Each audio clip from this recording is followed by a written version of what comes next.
A agenda esportiva no final de semana tem as divisões A, B e C do Campeonato Brasileiro e time amazonense em campo, mas apenas na segunda-feira, na estreia. A gente começa falando da Série A do Campeonato Brasileiro, que tem jogos já neste sábado, começando com Fluminense e Santos às 3h30 da tarde. Às 6 se enfrentam Atlético Goianiense e Flamengo. E às 8 horas da noite tem Palmeiras e Ceará. São os 3 jogos que abrem a rodada neste sábado. No domingo são mais 6 partidas, começando às 10 da manhã com Coritiba e Goiás. Atlético Mineiro e Internacional é às 3 da tarde, assim como Botafogo e Corinthians. Às 5 da tarde também tem Fortaleza e Cuiabá, tem São Paulo e Atlético Paranaense. Avaí e América começa às 6 horas da tarde de domingo. E na segunda-feira fecham a rodada Juventude e Red Bull Bragantino. A Série B do Campeonato Brasileiro já começa nesta sexta-feira com times de nível de Série A em campo, começando com o Vasco, que encara o Vila Nova em casa às 6 horas da tarde nesta sexta. Também nesta sexta tem Bahia e Cruzeiro às 8h30 da noite. E sábado, às 3h30, tem Ponte Preta e Grêmio se enfrentando em São Paulo.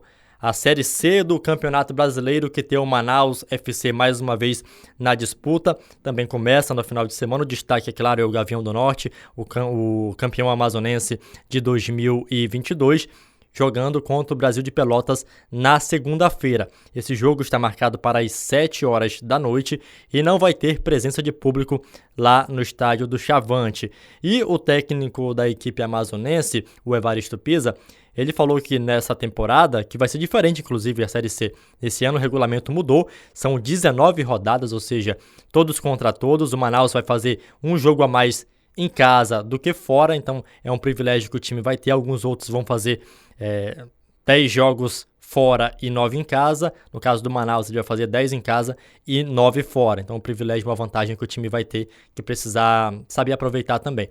E o técnico Evaristo Pisa falou que para essa temporada ele espera ter o mesmo êxito do ano passado. Ele acredita que teve êxito no ano passado e que o desfecho seja diferente desta vez. E ele também falou que está preparado para essa mudança de regulamento. Claro que é tudo novidade, mas ele disse que já tem como prever como deve ser o caminho para chegar a uma classificação para a Série B ao final do ano. Iniciamos um ano trazendo os objetivos que foram pedidos, as metas, Copa do Brasil, né, passar a primeira fase, dar o calendário do ano seguinte, né, 2023, com Copa do Brasil, Copa Verde e o título, né, estadual. E agora esse projeto que inicia comigo, espero que eu tenha o mesmo êxito do ano anterior e seja coroado no final, né? Então esse é o jogo de estreia do Manaus, segunda-feira às 7 horas da noite. O segundo jogo da equipe vai ser em casa contra o Clube do Remo, vai ser na semana que vem, no sábado. O jogo não deve ser em Manaus, porque o Manaus tem uma punição a cumprir devido ao último jogo do ano passado, porque houve invasão de campo naquele último jogo contra a Tombense. Então, por conta disso, houve punição de uma perda de mando de campo e também de multa.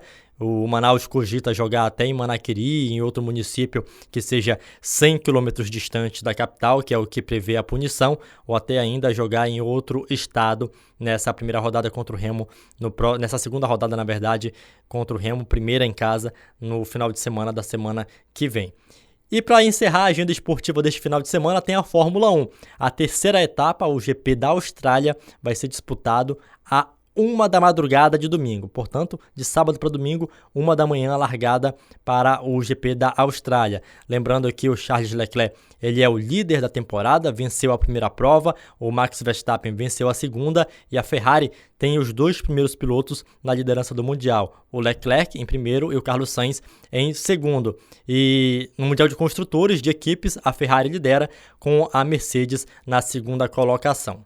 Essa é a agenda esportiva do fim de semana, espero que você curta, peço que você compartilhe também, deixe a sua opinião e na próxima semana a gente volta a se encontrar. Até lá!